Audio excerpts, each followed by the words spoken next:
দেখো, আজকে আমি মানি নিয়ে কথা বলবো। তো সবারই টাকা কামাইতে হবে। তো অনেক ভালো স্টুডেন্ট হইয়া পড়াশোনা শেষ কইরা তুমি একটা সরকারি চাকরি পাওয়ার জন্য পড়াশোনা করতেছো, বিসিএস ক্যাডার হওয়ার জন্য পড়াশোনা করতেছো। তো অনেক পড়াশোনা, অনেক মুখস্থ করা, এবং তারপর তুমি ফাইনালি একটা চাকরি পাইছো, তারপর 9 to 5 জব করতেছো, তোমার লাইফ সিকিউর। যদি এরকম চাও তাহলে আমার কাছে কিছুই শুনতে পারবে না। তার কারণ হতেছে আমি পড়াশোনায় অনেক খারাপ, কারণ আমার পড়াশোনা করতে ইচ্ছা করে না, যেটা সত্য কথা।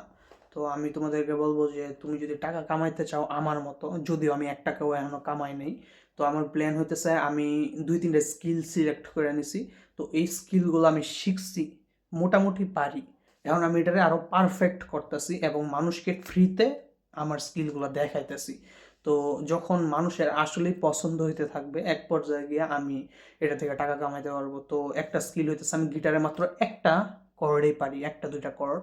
তো এই 2টা কর্ড দিয়ে আমি অনেক গান গায়ে ফেলতে পারি। এবং আমার এই তালটা শেখা হয়েছে পুরোপুরি তবলার জন্য, কারণ আমি ক্লাস 3 থেকে তবলা বাজাই। এবং তবলা মোটামুটি এখন আমি সব পারি। একটা প্লেলিস্টও বানাইছি, যেই প্লেলিস্টটা 80 নাম্বার প্লেলিস্ট, তোমরা দেখতে পারো। তো এই 80 নাম্বার প্লেলিস্ট আমি যে সুন্দর করে শিখাই দিচ্ছি সবটা তবলা তোমাদেরকে। মানুষ এটা অনলাইনে মনে করো টাকা নিবে তোমাদের কাছ থেকে, তারপর এই কন্টেন্টটুকু দিবে। এখন আমি ফ্রিতে দিতেছি, ফিউচারে আমি টাকা নিয়েও শিখাইতে পারি। তো তবলা আমি এখন আমার স্যারের কাছ থেকে শিখতেছি, আসলাম স্যার। আর তোমাদের একটা জিনিস দেখাইতে চাই।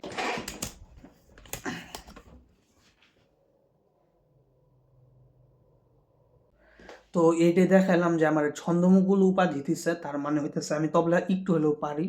আমার সমস্যা, আমি মুখস্থ করতে পারি না, এটাই আমার মেইন প্রবলেম। আর এখন আমি ফিজিওথেরাপি নিয়ে পড়তেছি, যে এখানে পুরোপুরি মুখস্থর উপরে। একবার আমি এখান থেকে পাশ করে বার হইতে পারলে আমি অনেক টাকা কামাইতে পারবো, বাট পাশ করে তো বার হইতে হবে, মুখস্থ করাটা আমার জন্য অনেক কঠিন হয়ে যায়। তো এটা হচ্ছে কথা। আমি বলবো তোমরা যদি টাকা কামাইতে যাও, প্রথমে কয়েকটা স্কিল সিলেক্ট করো। যেমন আমার বেলায় তবলা, গিটার, ভিডিও বানানো, এছাড়া আমি গান গাই। তবলা বাজানো, গিটার বাজানো, গান বাজানো এটা আলাদা একটা টপিক।